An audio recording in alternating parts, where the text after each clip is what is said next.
Retomando, vamos a hablar de algo que es muy interesante y muy importante que uno domine, que son las alteraciones hidroelectrolíticas. Las alteraciones hidroelectrolíticas uno las puede sacar al toque mirando al paciente y rápidamente uno tiene que tener un comportamiento y tiene que tener una toma de decisiones muy rápidas. Porque, sobre todo en el ENAM, hay un tema que nosotros le decimos el paciente robot. Y eso lo van a ver en todos los capítulos con todos los doctores. Cuando hablamos del paciente robot, son varias particularidades que tiene un alumno de poder diagnosticar, digamos, al paciente solamente con mirar algunas palabritas. En el ENAM, las preguntas, todos los años, siempre cae una pregunta de trastornos hidroelectrolíticos. O sea, siempre. Este año también va a haber una pregunta de esto. ¿Ok? Eso se ha venido teniendo ya como una tendencia de manera frecuente. ¿Qué hay que recordar aquí? Número uno, ¿cuál es el trastorno hidroelectrolítico que compromete, digamos, más la vida de un paciente? El trastorno que más compromete la vida de un paciente es la hipercalemia. ¿Ok? La hipercalemia es el trastorno que más va a comprometer la vida de un paciente. Y aparte de ello, vamos a observar nosotros de que es un trastorno que se puede, digamos, manejar de una manera muy rápida y es el trastorno que más te han preguntado en los exámenes. Primero tienes que conocer cuáles son las causas que aumentan el potasio de un paciente, ¿no? Una causa es el aumento del aporte de potasio. Lógicamente hay alimentos ricos en potasio, ¿no? Siempre hablan del plátano, ¿no? El plátano, ¿no? Aumenta el potasio. Pero ¿cuánto de potasio tiene un plátano? 10.000 equivalentes, por ejemplo, ¿no? Otros alimentos ricos en potasio es el tomate, ¿no? También más o menos por ahí en 1.000 equivalentes, ¿no? La salida celular, por ejemplo, hay una ruptura, hay una rhabdomiólisis, hay una lesión, digamos, celular importante, extensa, una quemadura, un gran quemado, que va a tener pérdida de potasio, ¿no? Y esto es la salida celular, ¿no? Aparte van a haber fármacos que van a aumentar el potasio a nivel sanguíneo. Estos fármacos, ¿quiénes son? Los ahorradores de potasio, los beta bloqueantes, los YECAs, la heparina y los AINES. ¿Qué es frecuente de encontrar? YECAs y AINES, ¿no? Como la pregunta que le hicimos al inicio. YECAs y AINES es muy frecuente como aumento de potasio. Otra causa frecuente de aumento de potasio es la retención renal. O sea, cualquier proceso en el cual haya una insuficiencia renal aguda o crónica, va a haber una retención y por lo tanto va a haber un aumento de potasio sanguíneo, ¿no? Eso es frecuente. El paciente que tiene normalmente hipercalemia se va a diagnosticar porque para todos nosotros de 3.5 a 5 es lo normal de tener potasio. Cuando uno ve aumento de 5, dice que hay hipercalemia. Pero en los pacientes crónicos, digamos, ellos toleran mucho y hasta más de 5.5 en ellos recién se le va a considerar verdaderamente como un estado de hipercalemia, cuando son crónicos. Pero un paciente normal de 3.5 a 5. De todas estas causas, digamos, que van a aumentar el potasio, la que más nos vamos a ver enfrentados nosotros en el día a día es la parte de farmacológica. ¿Ok? Eso es muy importante. Otro tema también importante es con respecto al proceso del diagnóstico. Un interno me dice, doctor, tengo un paciente con 6 de potasio. ¿Qué gravedad tiene? ¿No? Porque yo he visto la clasificación que pone, ¿no? De 5.5 a 6.5, a 6 puede ser leve, de 6 a 7 puede ser moderado, más de 7 puede ser severo. Entonces yo quisiera saber si eso es así. Lo que yo les puedo decir es que cuando nosotros vemos en urgencia los trastornos del potasio, no nos dejamos llevar tanto por la concentración sérica, sino nos dejamos llevar mucho por lo que dice el electrocardiograma. Entonces, cuando el potasio tiende a elevarse, el electrocardiograma para nosotros pasa a ser un patrón muy importante del diagnóstico. No solamente el nivel te corrobora gravedad, sino que la gravedad se corrobora mucho mejor con el electrocardiograma. Y acá vamos a encontrar los signos característicos, ¿no? Cuando el potasio va aumentando. Si el potasio aumenta, lo primero que aumenta es la onda T. Normalmente, chicos, miren, la onda T tiene esta forma. Quiere decir que si tú la partes en dos, es asimétrica normalmente. Cuando hay hipercalemia, la onda T se vuelve simétrica, como cuando hay un estado de isquemia.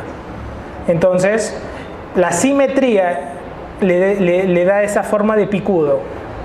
¿Ok? Entonces, ondas T angostas y picudas van a ir con un estado de hipercalemia. ¿Ok? Las ondas T angostas y picudas se asocian a la hipercalemia. Algo también muy importante que hay que tener en mención es que los pacientes que tienen hipercalemia tienden a respetar la progresión. O sea, tengo onda T picuda, luego tengo QRS ancho y se respeta eso. Y luego tengo un aplanamiento de la onda P. Entonces, viene la onda T picuda, el QRS ancho, y luego hay un aplanamiento de la onda P. Esto tiende a mantener un orden. Y ese orden que se va a ir dando progresivamente se respeta mucho con el tema de los trastornos, digamos, del potasio propiamente dicho. De todos los trastornos, ustedes como internos tienen que tenerle miedo al potasio. Que ténganle miedo, respétenlo. Siempre hay muertes en los hospitales en los primeros meses de cada año por el tema del manejo del potasio. ¿Okay? Nunca estén manejando una hipercalemia sin haber tomado un electrocardiograma. Eso también es un crimen. Tienen que tomarle, porque a veces, ¿qué ocurre? Que el paciente dice, doctor, tengo un paciente que es enfermo renal crónico, ya se dializa hace 20 años y ahorita tiene potasio de 6. ¿Alguna cosa? No, tranquilo, déjalo, no pasa nada, esos aguantan. Me dice concepto, porque tiene 6. ¿Y qué pasa si le tomas un EKG? Le tomas un EKG y un QRS ancho ya, con 6. De repente en él, 6 era para QRS ancho. Por lo tanto, el EKG se asocia más a gravedad que el nivel del potasio. Por eso es que la pregunta que siempre les viene a ustedes no tiene que ver con la onda famosa T picuda. ¿Por qué crees que les preguntan eso? Porque se mueren los pacientes. Entonces el interno que entiende, ya, eso siempre preguntan. Pero él siempre dosa solo suero, porque nunca entendió el concepto de EKG en hipercalemia. ¿Ok? ¿Cómo es el tratamiento? Ustedes van a ver, doctor, tengo un paciente que tiene 6 de potasio y ya tiene QRS ancho, doctor. Mira, así habla un interno que sabe. Un interno que no sabe, ¿qué te dice? Todo un potasio de 7, ¿Y qué más? ¿El EKG cómo está? No, eso no lo he tomado. Está bien el corazón. No entendió el concepto de gravedad de hipercalemia. Entonces tú de frente, ¿no? Todo tiene un potasio de 7 y tiene un EKG, aparentemente solo la onda T picuda. Solo T picuda y tiene 7. Ya bacán. ¿Qué hacemos, doc? En WAM, tienes que proteger al corazón, porque ahorita se para. ¿Cómo proteges al corazón? Al corazón, al miocito en sí, le tenemos que aumentar el potencial de umbral. Para aumentar el potencial umbral, digamos, lo que tenemos que hacer es esto: darle una solución que pues proteja la membrana, y es el gluconato de calcio. El gluconato de calcio lo que hace o busca es justamente proteger al corazón de que no haga paro. Nada más. No baja el potasio, solo protege el corazón. Y es la pregunta que más se ha hecho en la historia de nefrología, de las preguntas de nefro, ¿no? Tratamiento de elección en la hipercalemia aguda. Primer manejo inicial, gluconato de calcio. Primer paso de manejo, gluconato de calcio. ¿Qué hace un interno? Gluconato de calcio. O sea, tú llegas hasta gluconato de calcio. Tu R1, R2, R3 de medicina ya pasa por los demás pasos. Los demás pasos son bajar el potasio. ¿Cuál es chamba el interno, el médico serumista? Evitar que se muera en su turno. Viene otro, define, me bajo el potasio y comienza el manejo. Tú ya mosca de interno, no doctor, no solamente yo evito la muerte, sino también yo sé manejar. Ese es tu roche de internado, va a ser bueno. Pero se te va a exigir que no muera en tu turno. Y tú como interno tienes que hacer esto. Doctor, y si quisiera bajar el potasio y a colaborar con la bajada del potasio, hay dos maneras. Una manera es que el potasio lo metas a la célula y otra manera es que lo elimines. ¿Cómo lo meto a la célula? ¿Con glucosa e insulina en infusión? ¿O alcalinizas? Bicarbonato de sodio. Usamos dos métodos para meterlo a la célula. Doctor, ¿y si quiero botarlo? Ah, bacán. Usamos 3. 1, diuréticos. ¿Cuál es el diurético que más baja el potasio? Furosemida. ¿Cuál es el diurético que más baja el sodio? Tiazidas. 2, usa callaxelate, que es una resina de intercambio iónico, lo colocamos como enema, es un quelante, se pega al potasio, ¡bum!, te baja el potasio del suero. Bacán.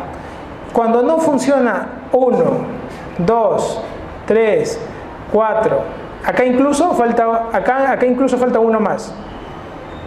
Nebulización. Las nebulizaciones con fenoterol también meten potasio en la célula. ¿Ok? Pero ¿por qué no la pongo así como la glucosa o el bicarbonato? Porque te bajan menos que todos y casi algunos no es muy fino. Por eso es que no es la evidencia más potente, pero también hay nebulización. Doctor, ¿sabes qué? Le he metido de todo al paciente. De todo, hasta callaxelate, por enema, todo. Nada. Siguen 7.2, 7.1, nada. ¿Qué hacemos, doctor? ¿Hacer refractario tratamiento médico? Sí, doctor. ¿Te acuerdas? Ahí está. Refractario de hemodiálisis. Al toque. Tú estás en Lima, estás en un hospital grande. En el hospital que estés, en Lima, es grande. Ahora ponte en el plano de un hospital de provincia, que no tiene máquinas de hemodiálisis. Entonces pónganse en esa posición. Que sus grupos de hemodiálisis están repletos, están llenos. Y ese paciente tiene 8 de potasio. Y tiene que irse de alta. Lo hospitalizas 2 días, le bajas el potasio y se va de alta y regresa en 3 días. Así está el hombre viviendo. Porque nadie lo dializa. Porque no puede pagar una diálisis. Porque no tiene CIS o no tiene salud. Entonces es un paciente perdido. Entonces ahora el CIS cubre las diálisis. Hace 8 años no cubría las diálisis. Y el paciente moría de infarto en su casa. Un montón de pacientes renales morían, porque la causa más frecuente de muerte en el renal crónico es el infarto. Así como en el renal agudo es la infección, en el crónico es el infarto, como causa de muerte. Ahora uno con diálisis, uno con CIS se dializa. Tiene esa posibilidad, antes no. Entonces, eso es importante que ustedes recuerden. Antes se manejaba mucho el manejo médico escalonado. Ahora casi de frente ven que el potasio está elevándose, ya no de frente su acceso vascular por un catéter o su fístula arteriovenosa nativa. Ahora es así, es más agresivo. ¿Ok? Pero ustedes tienen que recordar el manejo. ¿Cuál es la chamba del interno? ¿Cuál es la pregunta del ENAM? El gluconato de calcio. Esa es la pregunta del ENAM, el primer paso inicial. Ya dijimos las indicaciones de diálisis de emergencia, ya las pusimos, basado en solamente entender las funciones del riñón. Pero al final se basa en todo esto, ¿no? En las vocales, como siempre les digo, ¿no? Agua, edema agudo de pulmón, ejemplo clásico, preguntado toda la vida. Electrolítico, hipercalemia que no responde. Ácido base, acidosis metabólica que no responde. Urémico, todos los cuadros de uremia grave. ¿Sí? Que es todo lo que hemos hablado cuando hablamos de las funciones del riñón. ¿Ustedes se están dando cuenta acá que estas personas tienen esto? Miren. ¿Cómo se llama esto? Se llama catéter de alto flujo. El catéter de alto flujo es un catéter temporal, dura 15 días y sirve para dializar. Hay pacientes que se dializan un toque nomás, 2, 3 sesiones de diálisis. De una a otra sesión, 2 días de descanso. Y salen del cuadro agudo. Y bacán, ¿ah? Salen del cuadro agudo, los dializaron, mejoraron, salieron adelante y todo chévere. Pero hay pacientes que es su debut. Ya comenzaron el cuadro crónico, nunca pasaron por el cardiovascular a tiempo en el estadio 4 para que le haga su fístula, de frente debutan y bueno, se encuentran con esto. Entonces, ante esa situación, usamos este concepto. Los pacientes, si son crónicos, si ustedes tienen un familiar, ponte, que tiene un cuadro crónico, un amigo, porque les van a consultar a ustedes, ¿no? Oye, a mi familiar le han dicho que tienen que dializarle de acá un tiempo. ¿Ah, sí? ¿Está mal el riñón? Sí, está mal. ¿Su depuración cuánto está? Está en 18. O sea, ahorita no necesita diálisis, pero va a necesitarla. Entonces, cuando él le diga el número, en su mente automáticamente tiene que hacerse en los estadios renales.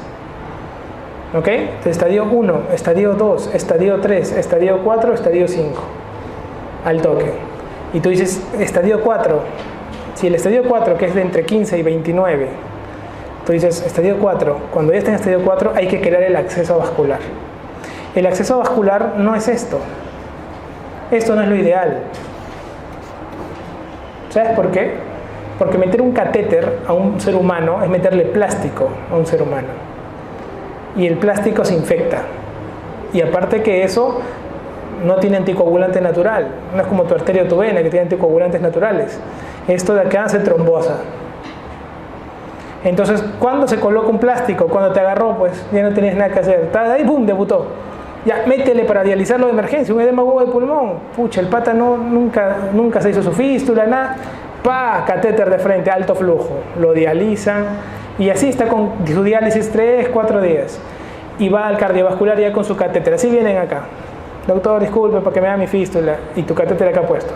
Ah, te agarró la diálisis, sí, debuté así de golpe, doctor, no sabía. No sabía. Era un crónico. No lo derivaron a tiempo. En ese momento nosotros hacemos un mapeo ecográfico de los miembros superiores, ¿no? Comenzamos por el brazo no dominante, ponte que él escribe con la derecha, comenzamos por la izquierda y evaluamos arteria y vena, tanto diámetro como velocidad de la muñeca, porque buscamos hacer una fístula que es radiocefálica, o del antebrazo, brachiocefálica, que es una cosa que lo hacemos con anestesia local y todo tranquilo. Cuando es más complejo y los calibres no son los adecuados, hacemos una cirugía un poquito más arriesgada porque vamos a tener que hacer un corte mayor, los llevamos a sala de operaciones de manera electiva y utilizamos la vena basílica, que es un poco profunda, y la superficializamos. ¿Cuál es el objetivo de crear una fístula nativa? Nativa se llama cuando usas la arteria y la vena del paciente. ¿Cuál es el objetivo? Como médico que te van a preguntar, ¿cuál es el objetivo de una fístula? El objetivo de una fístula es generar una presión en el lago venoso. Cuando él entra a la máquina de diálisis, le van a poner dos agujas, una aguja de entrada y una aguja de salida. Y por ahí va a entrar la sangre, va a salir a la máquina, y por otro lado ya limpia la sangre, entra. Para tener ese motor de salida de la sangre, tiene que tener un motorcito interno. Ese motorcito interno es la unión de la vena con la arteria.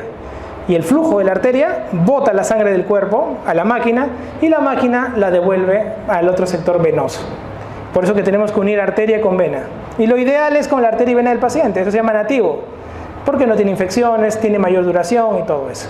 Pero no todos los pacientes son candidatos ideales. La única manera de saberlo es con ecografía. Entonces, pregunta de examen: ¿cuál es el método de diagnóstico para el mapeo de un acceso vascular en un enfermo renal crónico? Ecografía Doppler. ¿Ok? Para crear la unión arteria y vena. Doctor, no se puede. ¿Cuándo no se puede? De 4 pacientes que van a ir a terapia de reemplazo renal, que es diálisis, de los 4, 1 no vas a poder crearle la fístula, ni por arteria nativa, ni por nada. Ellos van a terminar en el catéter. O sea, en un centro de diálisis, 75% de las personas se deberían dializar por una fístula arteriovenosa. Y que sería 25% de los pacientes, se dializarían por un catéter. ¿Ya? Ese dato estadístico es pregunta también. ¿Y qué les queda a ellos esto? Doctor, pero no me dice que eso dura 15 días. Sí, ya lo cambiamos por un catéter permanente y tunelizado que se llama PermanCat. El catéter de PermanCat tiene un promedio de duración de 2 años más o menos, es tunelizado y tiene pues la misma función de la limpieza de la arteria y la vena. ¿Ok? Y comienza. Los PermanCat, todos los catéteres de alto flujo terminan en la vena cava. Nunca entran al atrio derecho, por si acaso, a la aurícula derecha. ¿Ya? Cuando ustedes, la clásica del interno, ¿no? Todos los que rotan en un centro que tenga, por ejemplo, nutrición parenteral total, ¿no? En cirugía, la clásica, ¿no? La enfermera te llama y dice: doctor, le hemos colocado un acceso vascular. Le meten el CBC aquí. Y luego, ¿cuál es tu chamba? ¿Qué dice la enfermera? Doctor, ya le han colocado el catéter. ¿Puede mirar la placa? ¿No? ¿No las busca la enfermera? Ah, ya, sí, ya, trae la placa. Y tú, sí, está bien. Una vez yo chapé un interno así. Estaba caminando, estaba de residente, costaba de residente, y el interno estaba conmigo, ¿no? Y la enfermera dice, doctor, para que vea la placa. El interno todo botazo, ¿eh? Así son, un poco paraditos. No, jefa, está todo bien. Oye, ven acá, trae la placa. Se dio cuenta, ¿no? ¿Qué has visto? No hay neumotórax. Ah, o sea, tú estás mirando si tenía neumotórax. Porque como le han colocado un catéter de un CBC, y por eso tú dices que está todo bien. Claro, ese no es el concepto del CBC. Ese es uno de los más que tienes que ver en una placa. Lo que tú tenías que ver en una placa era que la punta del catéter venoso central llegue hasta antes de la aurícula derecha, o sea, en la vena cava superior. Y justo ese paciente más piña el interno, porque tengo la foto, el CBC cuando la colocaron se vino se está apuntando el cerebro. Se venía el catéter a la yugular y se había metido para acá. Entonces toda la comida, todo se iba acá. Y digo, ¿te das cuenta? Uy, doctor, bacán, sí, se ve la punta que está ahí arriba. Y tú le has dicho que no pasa nada. Es que yo veía el aire que está en el tórax. Ah, ya, pero eso es, digamos, lo último que vemos. Porque pues en mi clínica está haciendo el lío. Entonces cada vez que la enfermera, porque ellas no saben, y las enfermeras, una vez hice una charla para todas las enfermeras para que no pregunten esa vaina, y le decía, todas miren qué ven, y le enseñaba fotos, ¿no? Porque imagínate, 8 de la noche te estás yendo a tu casa, cansado, saliendo de la cirugía, y de la puerta del hospital, doctor, para que vea la placa, a ver si está bien la punta. Man, 30 años tienen trabajando en esta vaina y siguen preguntando lo mismo. Entonces volvía yo, de R1 volvía, de R2 volvía, cambié de piso, volvía. Entonces ustedes como internos moscas, cuando entren al toque, ¿no? Esto me van a quesear. Esa es la primera técnica del interno, ¿no? Aprender a saber qué cosas los quesean, qué cosas lo amarran al hospital. Y ya, vamos a echarla, la sentada, las 5 más pesadas, y les enseñaba, ¿no? Mira la punta, ¡ay, qué bonita! Dicen, ¡ah, mira, doctor! Se acabó. Nunca más me llamaron. Entonces, rotación espectacular. Pero ustedes tienen que hacer eso, porque esas cosas los amarran al hospital, ¿no? Y eso se confunde como el interno sacrificado. Hijita, ¿no vas a comer hoy día? No, mamá, me quedo hasta las 11 hoy día también. Tengo que esperar la placa de tórax. Ay, hijita, bien sacrificada mi hija, toda la vida es así. Mamá, 1 de la mañana, tengo que esperar, la tomo. Siempre existe ese interno. Yo digo, Dios mío, ¿por qué? ¿Dónde están esos internos?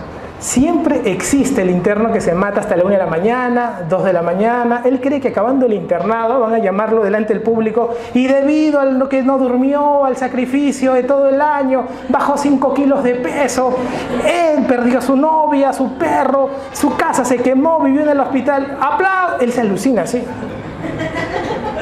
¿no? Pero cuando llega el momento, se acabó el año, vinieron los internos y tú, está todo lo que hice.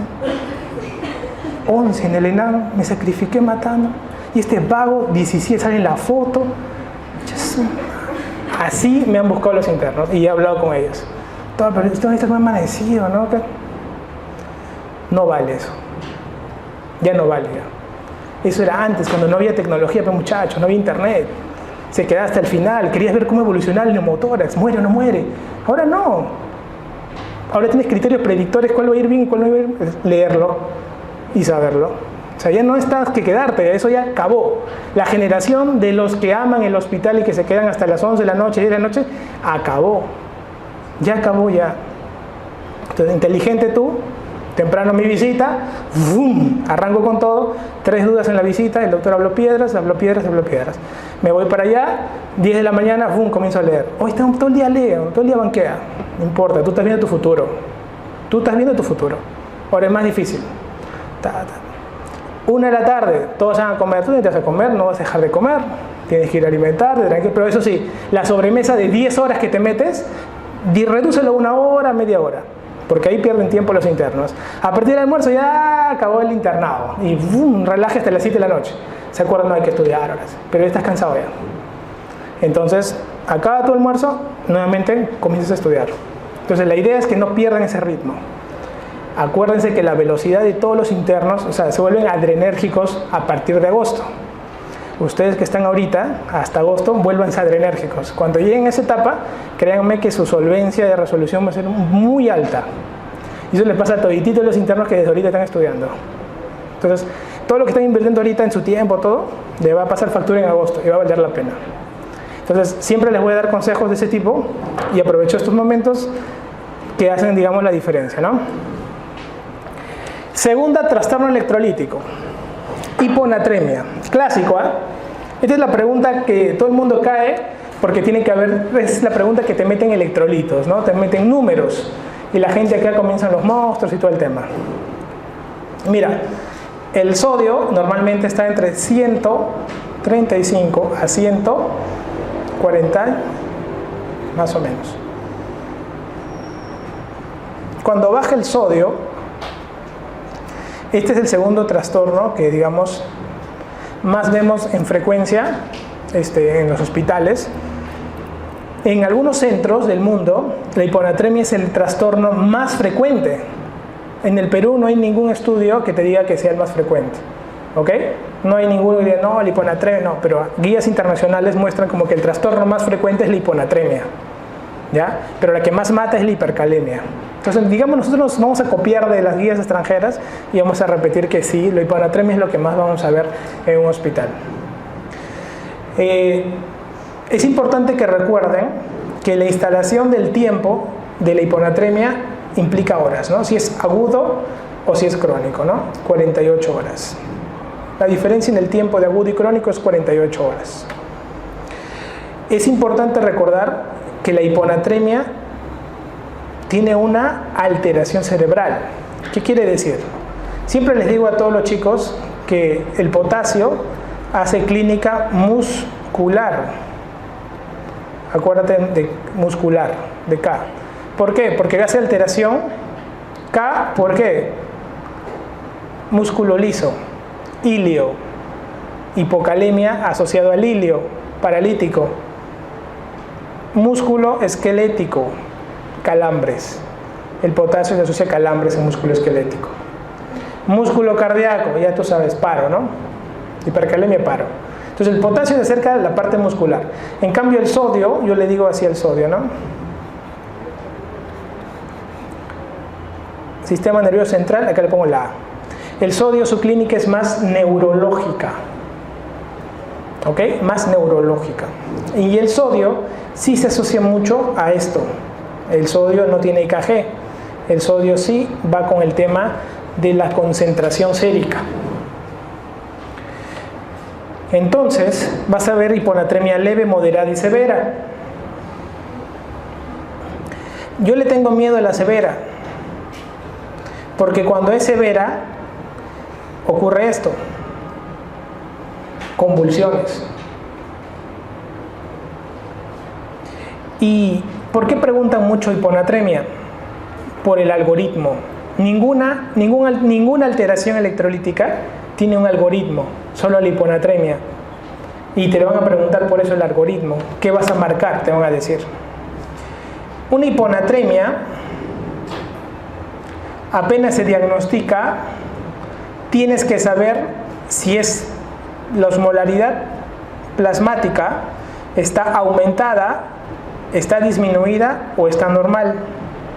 Si la osmolaridad es normal en la pregunta, al toque te están hablando de la famosa pseudo-hiponatremia. Pseudo-hipo tiene que decir natremia, que ocurre por hiperlipidemia o hiperproteinemia. Por ejemplo, te ponen un paciente con sodio bajo y te dicen que el colesterol está alto, los triglicéridos están altos. Ese paciente, la clave no es hiponatremia, nada más es pseudo-hiponatremia. Cuando está aumentado la osmolaridad plasmática y hay hiponatremia, hay que recordar las crisis hiperglicémicas, pregunta de examen. Las famosas cetoacidosis diabéticas, sobre todo más que la cetoacidosis, la crisis hiperglicémica. El estado hiperosmolar va con hiponatremia por un cuadro de osmolaridad plasmática aumentada, pero es una hiponatremia. La verdadera hiponatremia, donde sí el sodio de verdad está disminuido, ¿ok? Ocurre con la osmolaridad plasmática disminuida. Luego que ya has hallado la fórmula, ponte, de osmolaridad plasmática, tienes que hallar el líquido extracelular. ¿Qué es el líquido extracelular? Tú puedes tocar, tú ves un paciente con edema, con las piernas hinchadas, y en tu cabeza tienes que decir líquido extracelular aumentado, ¿no? Si tú ves un paciente todo deshidratado, líquido extracelular disminuido en tu mente. Algo así ocurre aquí. Si yo veo una hiponatremia y veo edemas, diré que acá hay líquido extracelular aumentado. Si veo que está deshidratado, diré líquido extracelular disminuido. Y si está normal, pues te van a decir líquido extracelular normal. Así te lo van a preguntar. Una pregunta que ha venido mucho en residentado y en el ENAM es esta, ¿no? Hiponatremia con líquido extracelular normal. Causa frecuente, el SIJA, secreción inadecuada de hormona antidiurética. También lo hace el hipotiroidismo, por si acaso. Otra pregunta es acerca de la causa. Si yo veo un paciente con hiponatremia y veo que el paciente tiene edemas, tengo que pensar cómo está el sodio en orina. Si el paciente tiene el sodio en orina disminuido y tiene edemas, pienso que tiene insuficiencia cardíaca congestiva. O sea, el paciente cardíaco que está reteniendo agua es una hiponatremia, pero es un paciente con líquido extracelular alto. ¿Ok? Y si tiene el sodio en orina aumentado, quiere decir que el problema que retiene agua es porque la falla es renal. Será una insuficiencia renal aguda. Entonces, una pregunta que vino el año pasado en residentado que decía: paciente con hiponatremia que acude por edemas en miembros inferiores y tiene un sodio de orina más de 20, decía, ¿no? Entonces, las causas te ponían cuál es. No vas a poner insuficiencia cardíaca, ¿no? Será un paciente con insuficiencia renal, ¿no? ¿Por qué? Porque está tan dañado el riñón que se está perdiendo el sodio, pero a la vez está tapado ese riñón, por eso que retiene agua. Entonces tiene una hipervolemia y con hiponatremia, ¿sí? Y la pregunta que te van a hacer aquí es: ¿cuál es el primer manejo inicial en un paciente, sea renal agudo o insuficiencia renal aguda o insuficiencia cardíaca, que tiene hiponatremia? ¿Qué es lo primero que haces en un paciente cardíaco congestivo con hiponatremia o un paciente renal agudo con hiponatremia? Lo primero que tú tienes que hacer: primero le quito pues el agua, restricción hídrica, y después le doy diuréticos, furosemida. ¿Ok? Entonces no se olviden de eso. Eso ocurre en los hiponatrémicos que tienen pues un aumento de líquido extracelular. ¿Qué ocurre con el hiponatrémico que está deshidratado? Pueden ser dos causas, ¿no? Con sodio urinario menor de 20 o con sodio urinario mayor de 20. Si por ejemplo tiene un sodio urinario menor de 20, pregunta clásica, es un paciente con diarrea.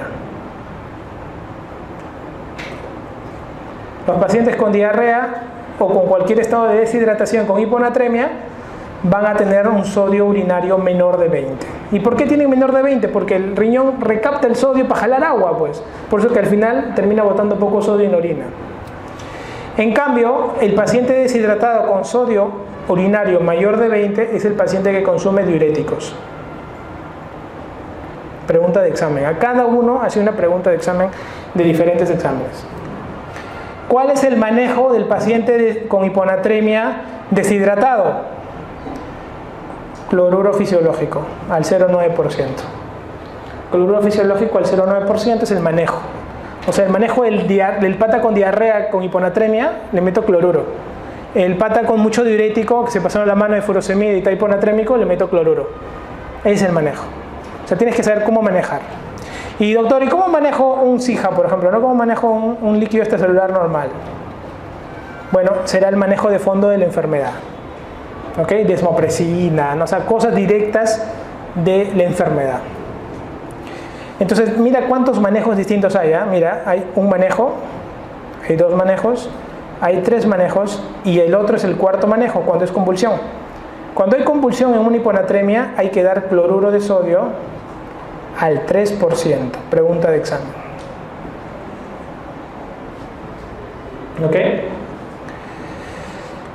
¿Qué cantidad de milequivalentes tiene un cloruro de sodio al 3%? porque eso también te van a preguntar, ¿no? Tú como interno, cuando estás en pediatría, ¿no? Los pediatras les encantan los 1000 equivalentes, ¿no? Sueñan con 1000 equivalentes todo el día. Entonces, lo primero que te preguntan es esto, ¿no? Doctor, ¿cuánto tiene de 1000 equivalentes esto?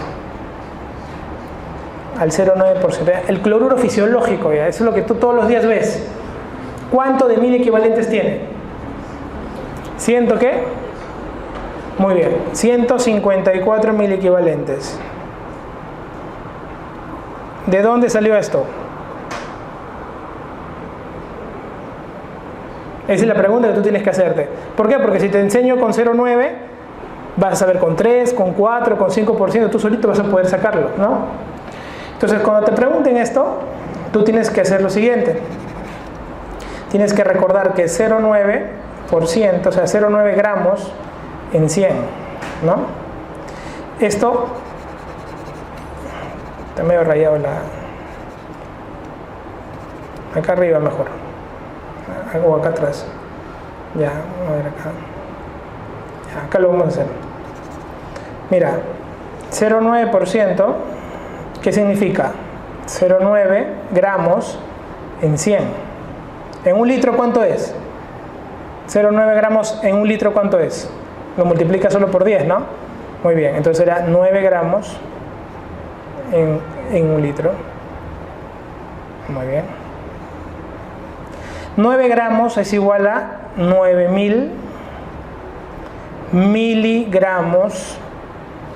Tienes que llevar el peso y este peso lo tienes que dividir entre el peso molecular de la sustancia. ¿Cuánto es el peso molecular del cloruro de sodio? ¿Sodio cuánto es? Peso molecular 23. Y hay cloruro o cloro 35.5.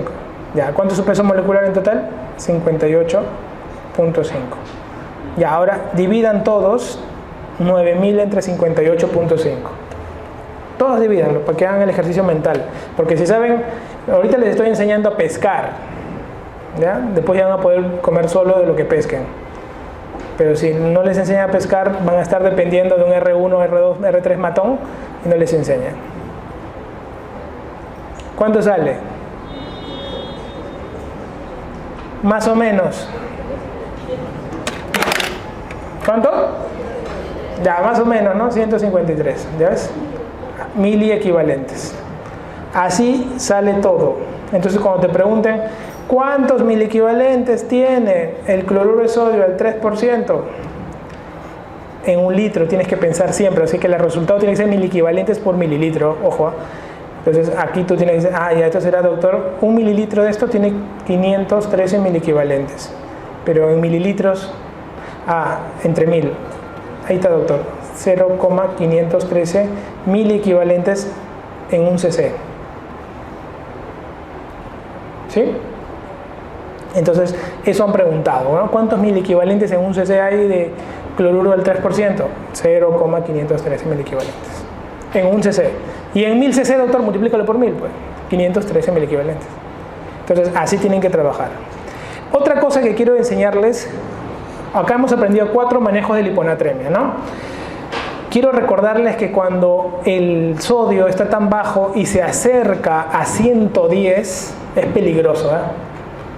Porque va a haber convulsión. Entonces, todo lo que se acerque a 110 va a ser lo peor. Si en una pregunta te dicen a cuál de estos podría convulsionar, mira el número que se acerque a 110. ¿Ya? Otra cosa también de la hiponatremia es cómo lo corriges. Si el sodio está bajo, ponte 115, 118, 120. Cuando suba el sodio, nunca tienes que subir más de 12 en 24 horas. Si tú corriges más de 12 miliequivalentes en 24 horas, puede ocurrir esto, el síndrome de desmielinización osmótica. ¿Y eso qué cosa es? Eso es cuando se pierde la mielina de toda la zona o región protuberancial del cerebro y el paciente hace una tetraplegia arrefléxica. Se diagnostica por resonancia magnética, pregunta de examen, y el paciente tiene un mal pronóstico, muere. Entonces, ten cuidado con esto. Y esto ocurre cuando algunos se emocionan y dices, tienes un paciente con 113 miliequivalentes de sodio. No, yo lo corrijo hoy día. Te pasa de 12 lo llevas a 130, has corregido más de 12 y en ese momento no vas a ver síntomas. Los síntomas aparecen encima, le das de alta todavía. Si no, todo tranquilo, le corregimos. En su casa le van a dar los síntomas. Entonces, ten cuidado cuando te hablen de cosas bravas, desmielinización, hiponatremia rápidamente corregida. ¿Sí? Y cuando el número se acerque a 110, tengan cuidado porque puede haber un tema de convulsión asociada. ¿Ya? Entonces, este cuadrito es el único cuadrito de todos los trastornos electrolíticos que ustedes van a ver. ¿Ya? Ninguno tiene ese cuadrito. Entonces, los casos que les he puesto al final son los ejemplos más importantes y los más frecuentes de lo que uno ve en la práctica. Hipernatremia. La hipernatremia clásicamente lo asociamos a que el paciente tiene, o sea, el sodio aumenta en plasma porque el paciente está deshidratado, ¿no? ¿Y cómo lo deshidrato al paciente? Pues lo puedo hacer orinar un montón y eso se llama diuresis osmótica. Al hacer diuresis osmótica, pues el paciente concentra el plasma y el sodio va a aumentar un poco más. Y aparte de eso, como el sodio se asocia a alteraciones del sensorio, van a ver que estos pacientes tienen trastorno del sensorio. Entonces, ocurre dos cosas, ¿no? Doctor, ¿por qué hay hipernatremia? Por dos cosas. Una, porque no tomas agua, o sea, no hay sed, o porque orinas mucho.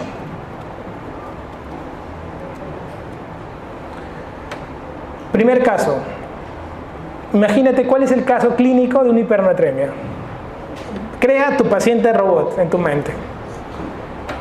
Imagínate el paciente alcoholizado. El paciente alcoholizado, ¿no? Tú que no estás acostumbrado al tema, paciente que ha tomado mucho alcohol, ha bebido, el pata ha tomado tanto que ha perdido la conciencia. ¡Pum! Planchado, 3 de la mañana en el piso, ¿no? Serenazgo se da cuenta porque los perros se van juntando, se acercan y lo encuentran, te lo llevan a la guardia y en la guardia nadie quiere saber nada de él, el bombero pum lo tira ahí en la esquina y se va, un paquete, un alcoholizado, ya, mándalo a la esquina, nadie le da bola, su trastorno del sensorio está alterado, la sed está bloqueada, no toma agua, y dos, la antidiurética ha sido también bloqueada por el alcohol, ha perdido agua y orina, ve su pantalón húmedo, su pantalón, ¿sí? Típico del alcoholizado. Entonces tiene dos condiciones. Entonces la pregunta que te van a hacer es esa: ¿cuáles son las condiciones que asocian a un paciente alcoholizado y que llega a una guardia? La hipernatremia, por trastorno del sensorio y no hay sed, no consume el agua, y porque orina mucho por el tema que bloqueó la antidiurética. Entonces, nunca se olviden de esto. El paciente con hipernatremia, acá tiene que decir más de 145, no menos, más de 145. Igualmente, ¿no? Palabra mágica, paciente ahogado. Por lógica, pues no se pues, deglutió mucha agua con sal, ¿no? Del mar, un paciente ahogado. Y otro tema que quiero que recuerdes, esto que da miedo en la hipernatremia, hemorragias cerebrales en niños. El cerebro del niño es así, ¿no? Su cerebrito chiquito. ¿Y qué ocurre cuando hay hipernatremia? Hay tanto sodio fuera que el cerebrito se deshidrata. Y como se deshidrata, se encoge un poco. Y al encogerse puede haber rupturas y puede haber hemorragia subaracnoidea y hemorragias intraventriculares. Y al haber esto, pues el niño es como si estuviera haciendo un ACV, ¿no? Entonces tú dices, niño que hace hemorragia cerebral, ¿qué trastorno hidroelectrolítico tenía? Hipernatremia. Entonces no te olvides porque esto mata. Y esto es una palabra mágica, solamente mirándola puedes resolver la pregunta. Pero la causa de la hipernatremia va con dos conceptos, ¿no? Orinar mucho o trastorno del sensorio. Tratamiento, líquido hipotónico. ¿Qué es el líquido hipotónico? Es el líquido al medio normal. ¿Cuánto es uno normal? Uno normal equivale a 154 miliequivalentes. Cuando a ti te hablen de, oye, ¿y cuánto es un normal? 154 miliequivalentes. Un normal vendría a ser la equivalencia de los miliequivalentes en un cloruro de sodio al 0,9%. Eso es un normal. Medio normal es hipotónico. Entonces el medio anormal, medio normal es la mitad de esto. Entonces más o menos que se acerque a 70 miliequivalentes en promedio. ¿Cómo logras esto? Esto lo metes 1 litro de dextrosa, ponte al 5%, le metes una ampolla de cloruro al 20%. ¿Esto qué es? Hipersodio. Y el hipersodio, tú que eres interno, el interno es acucioso, es sapo, chismoso, entonces te agarra todas las ampollas, comienza a mirar, tú tienes ahorita el interés por saber cuánto es la dosis de cada fármaco, cómo se dan los fármacos, tienes tus apuntes, tu librito, tu cuadernito de medicinas, tú copias los RPs de tus residentes y eso lo repites con otros pacientes y crees que es normal y está bien, entonces es tu primer paso. Yo siempre digo que el interno es bonito porque es el momento donde ya ustedes comienzan a escribir una indicación, ¿no? Hasta el 6º año escribían cartitas de amor, a partir del internado comienzas a escribir una indicación, o sea, haces la diferencia. Por lo tanto, a la hora de estar en el internado, una de las cosas que ya comienzas a entender estos conceptos. Cloruro de sodio, un hipersodio, jefa, ponle con una ampolla de dextrosa y cárgalo y pásale al paciente. Ya comienzas a indicar. Eso acaba de crear ahorita un líquido hipotónico y tú lo estás indicando. Si ves que tu residente mayor, porque es normal también, no se crean dioses, que el interno comienza a leer y prepararse para el ENAM y por ahí se topa con un residente que comienza a tener otros conceptos, ¿no? Dices, no, pero así no es, así no me han contado la historia. Y el residente comienza a, no, es así, y te va a imponer, ¿no? Su jerarquía. Generalmente el R1, ¿no? Tiene ese concepto de imponerse sobre el interno. Entonces tú tienes que hacer tu RP y tratar, si ves que hace daño al paciente, no, te impones, le dices el R3, no, eres un salvaje, va a matarlo, hay que hacer algo, entonces lo corrigen. Pero si ves que no lo va a matar, al menos tranquilo, ¿no? Lo respetas. Entonces, pero tú tienes que saber qué vas a indicar, ¿ok? El último trastorno electrolítico es la hipocalemia, ¿no? El potasio bajo. La causa más frecuente de potasio bajo son los vómitos. Y también el uso de los diuréticos, como la furosemida, que es el que más baja el potasio, y algunos estados como la diarrea, ¿no? Clásicamente preguntado, la hipocalemia. Entonces, si nosotros vemos algunas etiologías para no olvidar, ¿no? A causas que disminuyan el aporte. ¿Qué cosas disminuyen el aporte? Pues que el paciente, cualquier situación que el paciente no se alimente, no coma carne, nada, va a ser una causa de disminución del aporte, pero eso no es la causa más frecuente de hipocalemia. Que el paciente meta potasio a la célula, ¿no? Como por ejemplo estamos corrigiendo en el hipercalemia, no decíamos alcalinizar, insulina con glucosa, beta-2 agonistas de nebulización, eso sí, eso vemos en los hospitales como una causa importante. Pérdidas digestivas y renales son las más importantes de hipocalemia, ¿no? El uso de los diuréticos, sobre todo, ¿cuántos pacientes cardíacos tienen su furosemida casi crónico, están tomando la furosemida? No solamente la furosemida hace que pierdas potasio, sino pierdes calcio. Acuérdate que la furosemida bloqueaba en el túbulo el asa gruesa, y en el asa gruesa, aparte de reabsorber lo que vendría a ser 2-cloro sodio-potasio, también se reabsorbía calcio. 40% del calcio se reabsorbe ahí. Y la furosemida, al botar todos los iones, también descalcificaba al paciente, de osteoporosis a las mujeres que, digamos, consumen más furosemida en tiempos de desarrollo, ¿no? Entonces eso es importante. Y las pérdidas digestivas, básicamente la diarrea, ¿no? Entonces, hipocalemia va con las 2D, ¿no? ¿Sí? Entonces, clásico, diuréticos y diarreas, que es muy frecuente. Otra cosa también es que cuando el potasio baja, su amigo, el hidrógeno, también baja. Si una persona vomita, está perdiendo ¿qué cosa? Hidrógenos, ¿no? Ácido clorhídrico. Y si el ácido clorhídrico, el hidrógeno baja, el potasio baja. Entonces las alteraciones que vamos a encontrar en el equilibrio ácido-base van a ir no solo con la alcalosis metabólica, sino será una alcalosis metabólica hipocalémica. ¿Sí?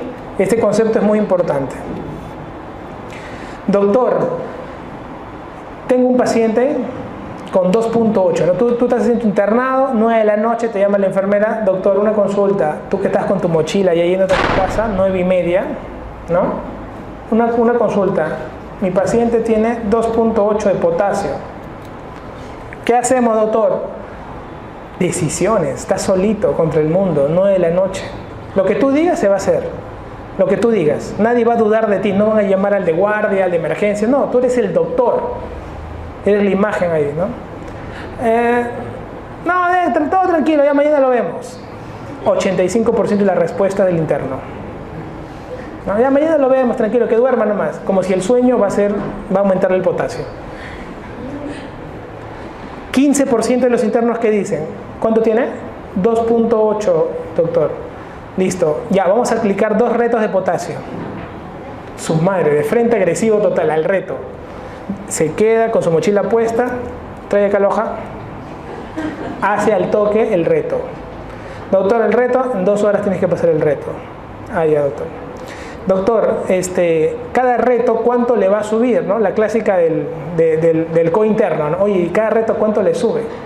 Entonces, 0.25 miliequivalentes.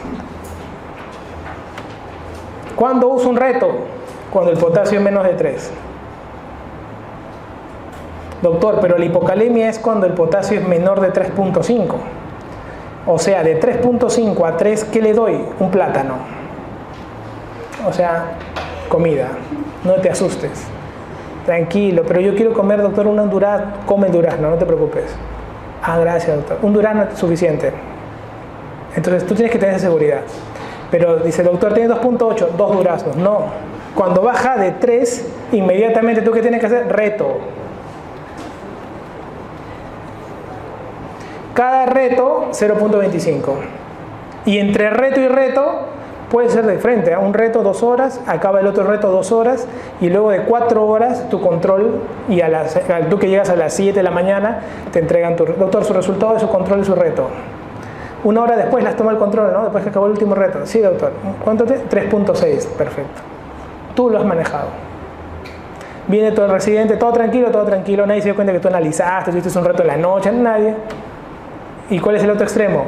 Viene tu residente, no sé, doctor, está embalonadazo el paciente, creo que está obstruido, llama a cirugía general.